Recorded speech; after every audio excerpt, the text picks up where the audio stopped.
ਉਹ ਦੌਰ ਸੀ ਸਾਧ ਸੰਗਤ ਜੀ ਜਦੋਂ ਰਾਜ ਕਿਹਨੇ ਕਰਨਾ ਹੈ ਇਹ ਫੈਸਲਾ ਵੋਟਾਂ ਨਹੀਂ ਸੀ ਕਰਦੀਆਂ, ਤਲਵਾਰ ਕਰਦੀ ਹੁੰਦੀ ਸੀ। ਜਿਹਦੀ ਤੇਗ ਦੇ ਵਿੱਚ ਤੇਜ ਹੈ ਉਹਦਾ ਰਾਜ ਹੈ। ਮਾਨਯੋਗ ਸਿੰਘ ਸਾਹਿਬ ਬਾਬਾ ਅਕਾਲੀ ਫੂਲਾ ਸਿੰਘ ਜੀ ਜਿੱਥੇ ਉਹ ਸ਼੍ਰੋਮਣੀ ਅਕਾਲੀ ਪੰਥ ਬੁੱਢਾ ਦਲ ਦੇ ਮਹਾਨ ਵੱਡੇ ਜਥੇਦਾਰ ਰਹੇ, ਉੱਥੇ ਉਹਨਾਂ ਨੇ ਸ੍ਰੀ ਅਕਾਲ ਤਖਤ ਸਾਹਿਬ ਵਿਖੇ ਵੀ ਜਥੇਦਾਰ ਦੀਆਂ ਸੇਵਾਵਾਂ ਜਿਹੜੀਆਂ ਉਹ ਨਿਭਾਈਆਂ। ਰਾਜ ਕਿਹਨੇ ਕਰਨਾ ਹੈ ਇਹ ਫੈਸਲਾ ਵੋਟਾਂ ਨਹੀਂ ਸੀ ਕਰਦੀਆਂ, ਤਲਵਾਰ ਕਰਦੀ ਹੁੰਦੀ ਸੀ। ਜਿਹਦੀ ਤੇਗ ਦੇ ਵਿੱਚ ਤੇਜ ਹੈ ਉਹਦਾ ਰਾਜ ਹੈ। ਕੁਆਲਿਟੀ ਜਿਹੜੀ ਹੈ ਉਹ ਘਟਦੀ ਜਾ ਰਹੀ ਹੈ, ਕੁਆਂਟੀਟੀ ਜਿਹੜੀ ਹੈ ਉਹ ਵਧਾਉਣ ਦੇ ਯਤਨ ਹੋ ਰਹੇ।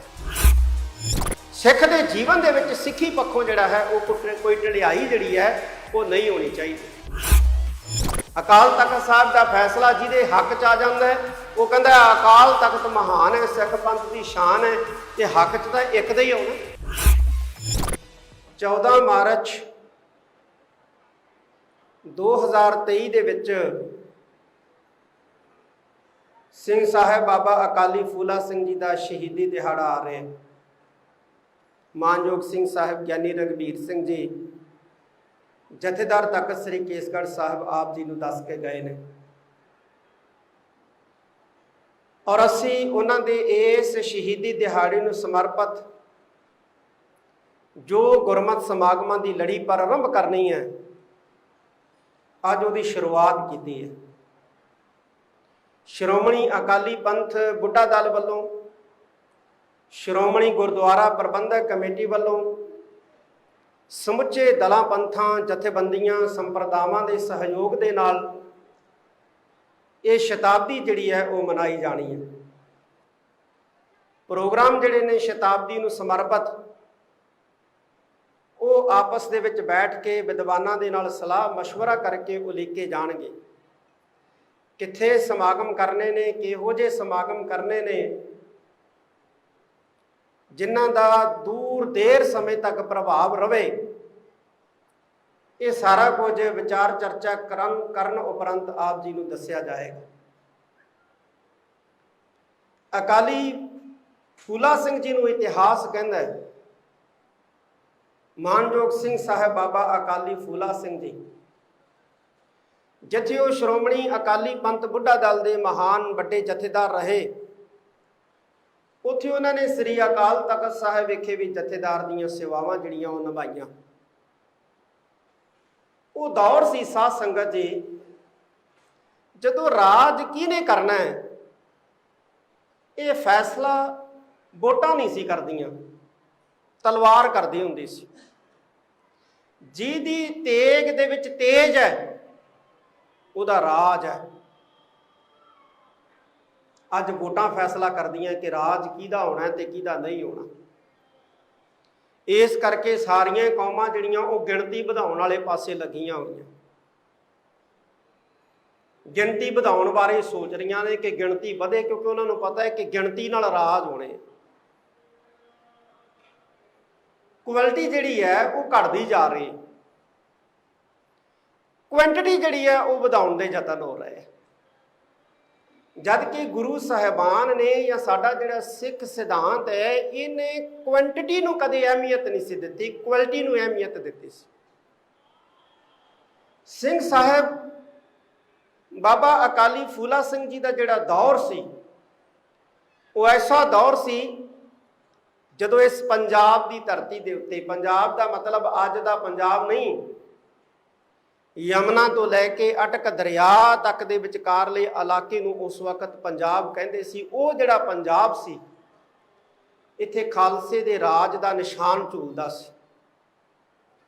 ਔਰ ਮਾਨਯੋਗ ਸਿੰਘ ਸਾਹਿਬ ਅਕਾਲੀ ਬਾਬਾ ਫੂਲਾ ਸਿੰਘ ਜੀ ਦੇ ਕੋਲ ਉਸ ਵਕਤ ਜਿਹੜੀ ਫੌਜ ਸੀ ਉਹ ਖਾਲਸਾ ਰਾਜ ਦੀ ਸਭ ਤੋਂ ਸੁਪੀਰੀਅਰ ਫੌਜ ਸੀ, ਸਭ ਤੋਂ ਸੁਪੀਰੀਅਰ।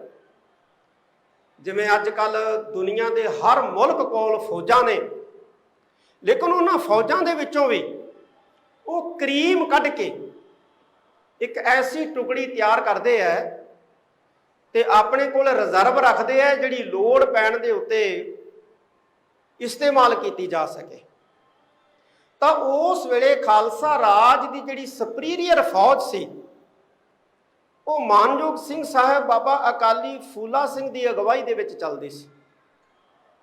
ਔਰ ਜਦੋਂ ਖਾਲਸਾ ਰਾਜ ਨੂੰ ਲੋੜ ਪੈਂਦੀ ਸੀ, ਜਦੋਂ ਖਾਲਸਾ ਰਾਜ ਨੂੰ ਲੋੜ ਪੈਂਦੀ ਸੀ ਜਾਂ ਖਾਲਸਾ ਰਾਜ ਦੀਆਂ ਜਿਹੜੀਆਂ ਫੌਜਾਂ ਕਿਸੇ ਮੁਹਿੰਮ ਦੇ ਵਿੱਚ ਜਦੋਂ ਜਿਹੜਾ ਹੈ ਉਹ ਕਾਮਯਾਬ ਹੁੰਦੀਆਂ ਨਹੀਂ ਦਿਖਾਈ ਦਿੰਦੀਆਂ ਸੀ, ਉਸ ਵਕਤ ਫਿਰ ਅਕਾਲੀ ਬਾਬਾ ਫੂਲਾ ਸਿੰਘ ਨੂੰ ਆਵਾਜ਼ ਮਾਰੀ ਜਾਂਦੀ ਸੀ ਤੇ ਇਹ ਆਪਣੀ ਫੌਜ ਲੈ ਕੇ ਉਸ ਮੁਹਿੰਮ ਨੂੰ ਸਰ ਕਰਨ ਵਾਸਤੇ ਪਹੁੰਚਦੇ ਸੀ ਤੇ ਉਹ ਮੁਹਿੰਮ ਜਿਹੜੀ ਹੈ ਉਹ ਸਰ ਹੁੰਦੀ ਸੀ। ਉਦੋਂ ਬਾਬਾ ਅਕਾਲੀ ਫੂਲਾ ਸਿੰਘ ਜੀ ਇਹ ਨਹੀਂ ਸੀ ਦੇਖਦੇ ਹੁੰਦੇ ਕਿ ਮਹਾਰਾਜਾ ਮੈਨੂੰ ਆਵਾਜ਼ ਮਾਰ ਰਿਹਾ ਹੈ ਤਾਂ ਉਹ ਮਹਾਰਾਜਾ ਹੈ ਜਿਹੜਾ ਹਰਮੰਦਰ ਸਾਹਿਬ ਸ੍ਰੀ ਦਰਬਾਰ ਸਾਹਿਬ ਸੱਚਖੰਡ ਸ੍ਰੀ ਹਰਮੰਦਰ ਸਾਹਿਬ ਜੀ ਨੂੰ ਵੀ ਸੋਨਾ ਦੇ ਰਿਹਾ ਤੇ ਜਗਨਨਾਥ ਦੇ ਮੰਦਿਰ ਨੂੰ ਵੀ ਸੋਨਾ ਦੇ ਰਿਹਾ। ਇਹ ਹਿੰਦੂਆਂ ਦੇ ਮੰਦਿਰ ਨੂੰ ਸੋਨਾ ਦੇ ਰਿਹਾ, ਮੈਂ ਇਹਦੀ ਮਦਦ ਕਿਉਂ ਕਰਾਂ? ਇਹਦਾ ਉੱਥੇ ਪੂਜਾ ਅਰਚਨਾ ਕਰੀ ਜਾਂਦਾ ਜਾ ਕੇ, ਮੈਂ ਇਹਦੀ ਮਦਦ ਕਿਉਂ ਕਰਾਂ? ਕਿਉਂਕਿ ਇਹ ਰਾਜੇ ਦੇ ਫਰਜ਼ ਹੁੰਦੇ ਆ ਸਾਰਿਆਂ ਨੂੰ ਨਾਲ ਲੈ ਕੇ ਚੱਲਣਾ। ਪਰ ਜਦੋਂ ਮਹਾਰਾਜਾ ਰਣਜੀਤ ਸਿੰਘ ਕੋਲੋਂ ਵਿਅਕਤੀਗਤ ਜਿਹੜੀ ਹੈ ਉਹ ਕੁਤਾਹੀ ਹੋਈ, ਉਦੋਂ ਬਾਬਾ ਅਕਾਲੀ ਫੂਲਾ ਸਿੰਘ ਨੇ ਉਹਨੂੰ ਜਿਹੜਾ ਉਹ ਤਲਬ ਕੀਤਾ। ਅਸੀਂ ਸਾਰੇ ਇਤਿਹਾਸ 'ਚ ਪੜ੍ਹਦੇ ਹਾਂ, ਕਹਿੰਦੇ ਜੀ ਉਹਨੇ ਮੋਹਰਾ ਨਾਚੀ ਜਿਹੜੀ ਸੀ ਉਹਦਾ ਨਾਚ ਜਿਹੜਾ ਸੀ ਉਹ ਰਖਵਾਇਆ ਰੱਖਿਆ, ਉਹਨੇ ਮੋਹਰਾ ਨਾਚੀ ਜਿਹੜੀ ਹੈ ਉਹਨੂੰ ਰੱਖਿਆ ਹੋਇਆ ਸੀ ਆਪਣੇ ਕੋਲ। ਇਹਦੇ ਦੋਸ਼ ਦੇ ਵਿੱਚ ਮਾਨਯੋਗ ਸਿੰਘ ਸਾਹਿਬ ਬਾਬਾ ਅਕਾਲੀ ਫੂਲਾ ਸਿੰਘ ਨੇ ਜਿਹੜਾ ਸੀ ਮਹਾਰਾਜਾ ਰਣਜੀਤ ਸਿੰਘ ਨੂੰ ਇੱਥੇ ਤਲਬ ਕੀਤਾ।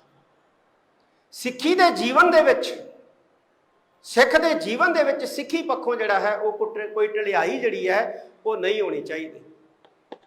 ਤੇ ਅੱਜ ਅਸੀਂ ਕੀ ਦੇਖਦੇ ਹਾਂ ਸਾਡੇ ਸਿੱਖ ਸਮਾਜ ਦੇ ਵਿੱਚ, ਕਿਹੜਾ ਵਿਆਹ ਹੈ ਜਿਹੜਾ ਪੈਲਸਾਂ ਦੇ ਵਿੱਚ ਨਹੀਂ ਹੁੰਦਾ, ਔਰ ਕਿਹੜਾ ਵਿਆਹ ਹੈ ਜਿੱਥੇ ਆਰਕੈਸਟਰਾ ਨਹੀਂ ਨਚਾਈਆਂ ਜਾ ਰਹੀਆਂ। ਉਹ ਜਿਹੜੀਆਂ ਆਰਕੈਸਟਰਾ ਵਾਲੀਆਂ ਜਿਹੜੀਆਂ ਲੜਕੀਆਂ ਨੱਚਦੀਆਂ ਕੋਈ ਅਰਸ਼ੋਂ ਨਹੀਂ ਉਤਰੀਆਂ, ਉਹ ਸਾਡੇ ਪੰਜਾਬ ਦੀਆਂ ਹੀ ਧੀਆਂ ਭੈਣਾਂ, ਸਾਡੀਆਂ ਹੀ ਭੈਣਾਂ ਧੀਆਂ ਨੇ ਜਿਹੜੀਆਂ ਅਸੀਂ ਆਪਣੇ ਵਿਆਹਾਂ ਦੇ ਵਿੱਚ ਨਚਾਉਂਦੇ। ਔਰ ਕੇਵਲ ਨਚਾਉਂਦੇ ਨਹੀਂ ਹੈ, ਕਈ ਵਾਰੀ ਐਸੀ ਘਿਨਾਉਣੀ ਹਰਕਤ ਕਰਨ ਤੱਕ ਜਿਹੜਾ ਉਹ ਚਲੇ ਜਾਂਦੇ ਹੈ ਕਿ ਸਾਰੇ ਜਿਹੜਾ ਸਮਾਜ ਜਿਹੜਾ ਹੈ ਉਹ ਸ਼ਰਮਸ਼ਾਰ ਹੁੰਦਾ। ਉਸ ਵੇਲੇ ਬਾਬਾ ਅਕਾਲੀ ਫੂਲਾ ਸਿੰਘ ਜੀ ਨੇ ਮਹਾਰਾਜਾ ਰਣਜੀਤ ਸਿੰਘ ਨੂੰ ਇਸ ਕਰਕੇ ਤਲਬ ਕੀਤਾ ਕਿ ਤੁਸੀਂ ਮੋਹਰਾ ਨਾਚੀ ਜਿਹੜੀ ਹੈ ਉਹ ਆਪਣੇ ਕੋਲ ਰੱਖ ਕੇ ਇਹਦਾ ਨਾਚ ਜਿਹੜਾ ਦੇਖਦੇ ਹੋ। ਤੇ ਅੱਜ ਸਿੱਖ ਹਰ ਜਿਹੜਾ ਹੈ ਉਹ ਆਪਣੇ ਵਿਆਹਾਂ ਸ਼ਾਦੀਆਂ ਦੇ ਵਿੱਚ ਇਹ ਨਾਚ ਦੇਖਣ ਤੇ ਮਸਰੂਫ ਹੋਇਆ। ਕਿਹਨੂੰ ਕਿਹਨੂੰ ਬੰਨਾਂਗੇ, ਕਿਹਨੂੰ ਕਿਹਨੂੰ ਤਲਬ ਕਰਾਂਗੇ, ਕਿਹਨੂੰ ਕਿਹਨੂੰ ਛੇਕਾਂ। ਤੇ ਜੇ ਕਿਸੇ ਨੂੰ ਕਹਿ ਦਿਓ ਕਹਿੰਦੇ ਜੀ ਡੈਮੋਕ੍ਰੇਸੀ ਆ, ਆਜ਼ਾਦੀ ਆ, ਸਾਨੂੰ ਅਧਿਕਾਰ ਹੈ, ਸਾਡੀ ਤਾਂ ਨਿੱਜੀ ਜ਼ਿੰਦਗੀ 'ਚ ਕੋਈ ਦਖਲ ਅੰਦਾਜ਼ੀ ਨਹੀਂ ਕਰ ਸਕਦਾ। ਸਾਡੀ ਨਿੱਜੀ ਜ਼ਿੰਦਗੀ ਹੈ, ਸਾਡੀ ਨਿੱਜੀ ਜ਼ਿੰਦਗੀ 'ਚ ਕੋਈ ਦਖਲ ਅੰਦਾਜ਼ੀ ਨਹੀਂ ਕਰ ਸਕਦਾ। ਅਕਾਲ ਤਖਤ ਸਾਹਿਬ ਦਾ ਫੈਸਲਾ ਜਿਹਦੇ ਹੱਕ 'ਚ ਆ ਜਾਂਦਾ ਹੈ ਉਹ ਕਹਿੰਦਾ ਅਕਾਲ ਤਖਤ ਮਹਾਨ ਹੈ, ਸਿੱਖ ਪੰਥ ਦੀ ਸ਼ਾਨ ਹੈ, ਤੇ ਹੱਕ 'ਚ ਤਾਂ ਇੱਕ ਦਾ ਹੀ ਆਉਣਾ। ਜਿਹੜਾ ਸੱਚਾ ਉਹਦੇ ਹੱਕ 'ਚ ਆ ਗਿਆ, ਤੇ ਜਿਹੜਾ ਝੂਠਾ ਹੁੰਦਾ ਹੈ ਉਹ ਸਿਰ ਸੁੱਟ ਕੇ ਸਵੀਕਾਰ ਨਹੀਂ ਕਰਦਾ। ਉਹ ਕਹਿੰਦਾ ਮੈਂ ਨਹੀਂ ਮੰਨਦਾ, ਮੈਂ ਜਥੇਦਾਰੀ ਨਹੀਂ ਮੰਨਦਾ। ਕਈ ਤਾਂ ਇੱਥੋਂ ਤੱਕ ਚਲੇ ਜਾਂਦੇ ਆ, ਕਹਿੰਦੇ ਅਸੀਂ ਅਕਾਲ ਤਖਤ ਨੂੰ ਹੀ ਨਹੀਂ ਮੰਨਦੇ। ਦੱਸੋ ਕੀ ਕਰੋਗੇ ਤੁਸੀਂ? ਇਹ ਕੌਮੀ ਗਿਰਾਵਟ ਹੈ, ਤੇ ਇਹਨਾਂ ਕੌਮੀ ਗਿਰਾਵਟਾਂ ਨੂੰ ਦੂਰ ਕਰਨ ਵਾਸਤੇ ਸਾਨੂੰ ਸਾਰਿਆਂ ਨੂੰ ਜਿਹੜਾ ਹੈ ਉਹ ਹੰਭਲਾ ਮਾਰਨ ਦੀ ਜ਼ਰੂਰਤ ਹੈ। ਉਸ ਵੇਲੇ ਬਾਬਾ ਅਕਾਲੀ ਫੂਲਾ ਸਿੰਘ ਜੀ ਮਾਨਯੋਗ ਸਿੰਘ ਸਾਹਿਬ ਜਿਹੜੇ ਸਨ, ਉਹਨਾਂ ਕੋਲੇ ਸੁਪੀਰੀਅਰ ਫੌਜ ਸੀ। ਉਹ ਸੁਪੀਰੀਅਰ ਫੌਜ ਸੀ ਜਿਹਦੇ ਤੋਂ ਦੁਨੀਆ ਦੀਆਂ ਫੌਜਾਂ ਘਬਰਾਉਂਦੀਆਂ ਸੀ, ਡਰਦੀਆਂ ਸੀ। ਐਸੀ ਫੌਜ ਜਿਹੜੀ ਹੈ ਉਹ ਅਕਾਲੀ ਬਾਬਾ ਫੂਲਾ ਸਿੰਘ ਦੀ ਅਗਵਾਈ ਦੇ ਵਿੱਚ ਚੱਲਦੀ ਸੀ, ਸ਼ਸਤਰਧਾਰੀ, ਮਰਨ ਦਾ ਚਾਹ ਲੈ ਕੇ। ਤੇ ਅੱਜ ਅਸੀਂ ਕੀ, ਅੱਜ ਤਾਂ ਨਹੱਤੇ ਹਾਂ। ਕੀ ਹੈ ਸਾਡੇ ਕੋਲ? ਕਿਹੜੀ ਫੌਜ ਹੈ? ਇਸ ਕਰਕੇ ਸਾਧ ਸੰਗਤ ਜੀ, ਅੱਜ ਜਿਹੜੇ ਕੌਮੀ ਗਿਰਾਵਟਾਂ ਜਿਹੜੀਆਂ ਆਈਆਂ ਨੇ, ਇਹਨਾਂ ਨੂੰ ਦੂਰ ਕਰਨ ਲਈ ਸਾਨੂੰ ਸਾਰਿਆਂ ਨੂੰ ਹੰਭਲਾ ਮਾਰਨ ਦੀ ਬਹੁਤ ਵੱਡੀ ਲੋੜ ਹੈ। ਮੈਂ ਅਕਸਰ ਹੀ ਬਾਰ-ਬਾਰ ਇਹ ਜਿਹੜਾ ਹੈ ਉਹ ਅਪੀਲ ਕਰਦਾ ਪੰਥ ਨੂੰ ਕਿ ਆਪਣੀਆਂ ਸੰਸਥਾਵਾਂ ਬਚਾਓ, ਆਪਣੀਆਂ ਸੰਸਥਾਵਾਂ ਦੀਆਂ ਮਰਿਆਦਾਵਾਂ ਬਚਾਓ। ਅੱਜ ਸਾਡੀਆਂ ਸੰਸਥਾਵਾਂ ਦੇ ਵਿੱਚ ਆਪੋ ਧਾਪੀ ਪਈ ਹੋਈ ਹੈ।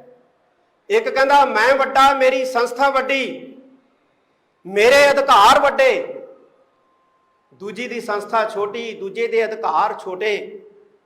ਆਪਣੇ ਅਧਿਕਾਰ ਜਿਹੜੇ ਆ ਨਾ ਉਹਨੂੰ ਵੱਡਾ ਜਿਹੜਾ ਹੈ ਉਹ ਅਖਵਾਉਣ ਦੀ ਹੋੜ ਦੇ ਵਿੱਚ ਸਾਡੀਆਂ ਸੰਸਥਾਵਾਂ ਸੰਭਾਲਣ ਵਾਲੇ ਜਿਹੜੇ ਵਿਅਕਤੀ ਆ ਉਹ ਲੱਗੇ ਹੋਏ ਆ।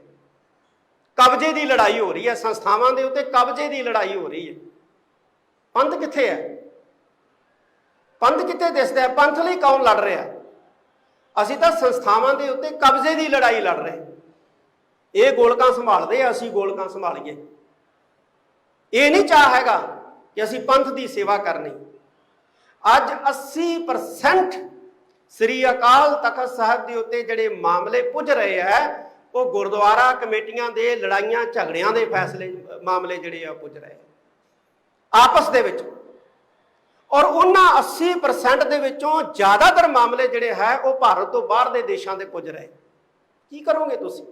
ਚਲੋ ਮੰਨ ਲਓ ਪੰਜਾਬ ਵਾਲਿਆਂ ਨੂੰ ਤਾਂ ਕਹਿੰਦੇ ਜੀ ਇਹਨਾਂ ਨੂੰ ਅਕਲ ਨਹੀਂ, ਇਹ ਤਾਂ ਅਨਪੜ੍ਹ ਹੈ। ਬਾਹਰ ਬੈਠੇ ਜਿਹੜੇ ਸਿੱਖ ਆ ਉਹ ਤਾਂ ਪੜ੍ਹੇ ਲਿਖੇ ਆ, ਉਹ ਤਾਂ ਬੜਾ ਵਧੀਆ ਜਿਹੜਾ ਹੈ ਉਹ ਨਿਜ਼ਾਮ ਹੈ ਉੱਥੋਂ ਦਾ। ਉੱਥੇ ਗੁਰਦੁਆਰਾ ਕਮੇਟੀਆਂ ਦੇ ਝਗੜੇ ਕਿਉਂ ਹੈ? ਲੱਖਾਂ ਕਰੋੜਾਂ ਡਾਲਰ ਜਿਹੜਾ ਹੈ ਉਹ ਕੋਰਟਾਂ ਦੇ ਵਿੱਚ ਫੂਕਿਆ ਜਾ ਰਿਹਾ ਹੈ ਸੰਸਥਾਵਾਂ ਤੇ ਕਬਜ਼ਿਆਂ ਦੀ ਲੜਾਈ ਨੂੰ ਲੈ ਕੇ। ਕੌਣ ਹੈ? ਕੌਣ ਰੋਕਣ ਵਾਲਾ ਹੈ? ਤੁਸੀਂ ਰੋਕ ਕੇ ਦਿਖਾਓ, ਤੁਸੀਂ ਰੋਕ ਕੇ ਦਿਖਾਓ। ਇਸ ਹੱਦ ਤੱਕ ਚਲੇ ਜਾਂਦੇ ਨੇ ਕਿ ਅਸੀਂ ਅਕਾਲ ਤਖਤ ਸਾਹਿਬ ਨੂੰ ਨਹੀਂ ਮੰਨਦੇ। ਤੇ ਕੋਈ ਗੁਰੂ ਪਿਆਰਿਓ ਦੋ ਰਹਿਵਾਂ ਨਹੀਂ। ਜਦੋਂ ਇਹ ਲੋਕ ਇਹ ਵੀ ਕਹਿ ਦੇਣਗੇ ਕਿ ਅਸੀਂ ਗੁਰੂ ਨੂੰ ਹੀ ਨਹੀਂ ਮੰਨਦੇ, ਜਿਸ ਗੁਰਦੁਆਰੇ ਦਾ ਪ੍ਰਬੰਧ ਸੰਭਾਲਣਾ ਅਸੀਂ ਉਸ ਗੁਰੂ ਨੂੰ ਹੀ ਨਹੀਂ ਮੰਨਦੇ, ਇਹ ਵੀ ਕਹਿ ਦੇਣਗੇ, ਕਿਉਂਕਿ ਨਿਰਲੱਜ ਹੋ ਚੁੱਕੇ ਨੇ, ਢੀਠ ਹੋ ਚੁੱਕੇ ਨੇ। ਅੱਜ ਸਾਡੀਆਂ ਸੰਸਥਾਵਾਂ, ਸਾਨੂੰ ਸਾਰਿਆਂ ਨੂੰ ਰਲ ਮਿਲ ਕੇ ਬਚਾਉਣ ਦੀ ਜ਼ਰੂਰਤ ਹੈ।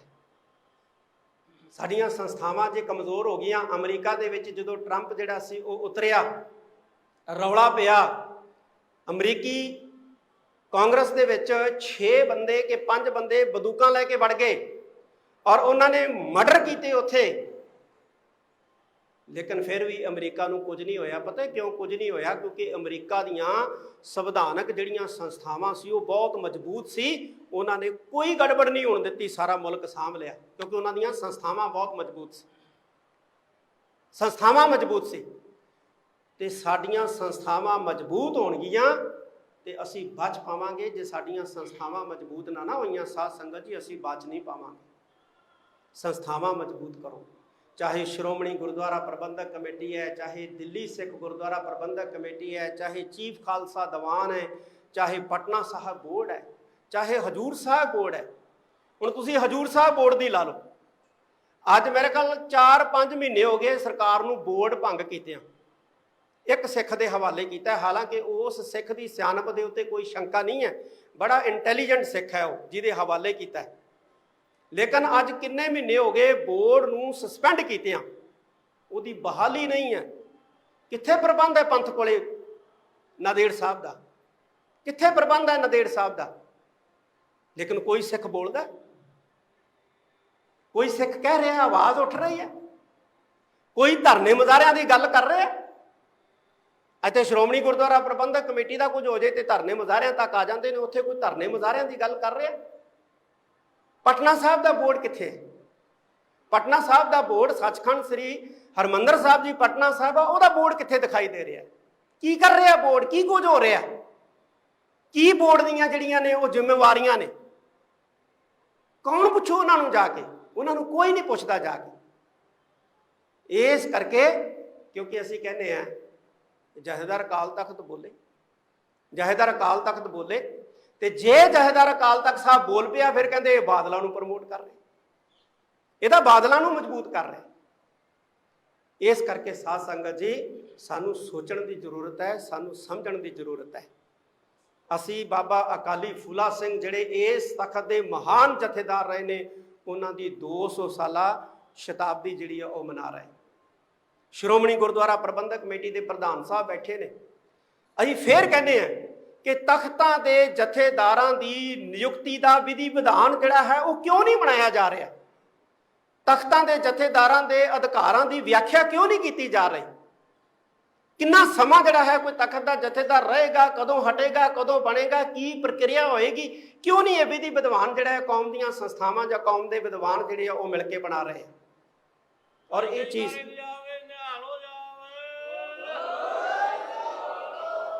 ਸ੍ਰੀ ਅਕਾਲ ਤਖਤ ਸਾਹਿਬ ਵੱਲੋਂ ਚਿੱਠੀ ਭੇਜੀ ਗਈ ਸੀ। ਜਦੋਂ ਸਿੰਘ ਸਾਹਿਬ ਮਾਨਯੋਗ ਜਥੇਦਾਰ ਜੋਗਿੰਦਰ ਸਿੰਘ ਜੀ ਵੈਦਾਂਤੀ ਜਥੇਦਾਰ ਸੀ, ਉਹਨਾਂ ਨੇ ਪੱਤਰ ਭੇਜਿਆ ਸੀ। ਮਾਨਯੋਗ ਸਿੰਘ ਸਾਹਿਬ ਗਿਆਨੀ ਗੁਰਬਖਸ਼ ਸਿੰਘ ਜੀ ਬੈਠੇ ਨੇ, ਇਹਨਾਂ ਨੇ ਰਿਮਾਈਂਡਰ ਭੇਜਿਆ ਸੀ। ਅਸੀਂ ਰਿਮਾਈਂਡਰ ਭੇਜਿਆ ਕਿ ਜਥੇਦਾਰਾਂ ਦੀ ਨਿਯੁਕਤੀ ਦੇ ਵਿਧੀ ਵਿਧਾਨ ਹੋਣੇ ਚਾਹੀਦੇ ਨੇ, ਕੋਈ ਆਪਣੇ ਅਧਿਕਾਰ ਤੋਂ ਬਾਹਰ ਨਾ ਜਾ ਸਕੇ। ਜੇ ਮਹਾਦੋਸ਼ ਲੱਗਦਾ ਜਥੇਦਾਰ ਤੇ, ਕੋਈ ਗਲਤੀ ਕੋਈ ਖੁਨਾਮੀ ਜਥੇਦਾਰ ਤੋਂ ਹੁੰਦੀ ਹੈ, ਤੇ ਉਹਨੂੰ ਉਤਾਰਨ ਦਾ ਕੀ ਵਿਧੀ ਵਿਧਾਨ ਹੋਣਾ ਚਾਹੀਦਾ? ਕੋਈ ਵਿਧੀ ਵਿਧਾਨ ਹੈ? ਹਾਈ ਕੋਰਟ ਦਾ ਜੇ ਜੱਜ ਦੇ ਉੱਤੇ ਮਹਾਦੋਸ਼ ਲੱਗ ਜੇ ਤੇ ਉਹਨੂੰ ਸੁਪਰੀਮ ਕੋਰਟ ਦੀ ਜਿਹੜੀ ਹੈ ਉਹ ਅਦਾਲਤ ਦੇਖਦੀ ਹੈ, ਸੁਣਦੀ ਹੈ, ਕਿਉਂਕਿ ਉਹਨਾਂ ਨੇ ਵਿਧੀ ਵਿਧਾਨ ਬਣਾਇਆ। ਸੈਸ਼ਨ ਕੋਰਟ ਨਹੀਂ ਹੈ ਚੱਕ ਕੇ ਹਾਈ ਕੋਰਟ ਦੇ ਜੱਜ ਨੂੰ ਸਜ਼ਾ ਦੇ ਦਿੰਦੀ, ਲੇਕਿਨ ਸਾਡੇ ਵਿਧੀ ਵਿਧਾਨ ਹੀ ਕੋਈ ਨਹੀਂ। ਇਸ ਕਰਕੇ ਸੰਸਥਾਵਾਂ ਮਜ਼ਬੂਤ ਕਰੀਏ। ਅਸੀਂ ਉਸ ਜਰਨੈਲ ਦਾ, ਮੈਂ ਇਹ ਗੱਲਾਂ ਇਸ ਕਰਕੇ ਕੀਤੀਆਂ ਨੇ ਕਿ ਅਸੀਂ ਉਸ ਜਰਨੈਲ ਦਾ ਸ਼ਹੀਦੀ ਦਿਹਾੜਾ ਮਨਾ ਰਹੇ ਹਾਂ ਜਿਨ੍ਹਾਂ ਨੇ ਸ੍ਰੀ ਅਕਾਲ ਤਖਤ ਸਾਹਿਬ ਦੀ ਸ਼ਾਨਾਮਤੀ ਪ੍ਰਭੁਤਾ ਨੂੰ ਜਿਹੜਾ ਸੀ ਉਹ ਚਾਰ ਚੰਨ ਲਾਏ ਸੀ। ਤੇ ਜੇ ਅਸੀਂ ਚਾਹੁੰਦੇ ਹਾਂ ਕਿ ਸ੍ਰੀ ਅਕਾਲ ਤਖਤ ਸਾਹਿਬ ਦੀ ਪ੍ਰਭੁਤਾ ਨੂੰ ਚਾਰ ਚੰਨ ਲੱਗਣ, ਤੇ ਸਾਨੂੰ ਸਾਰਿਆਂ ਨੂੰ ਯਤਨ ਕਰਨੇ ਪੈਣੇ ਆ।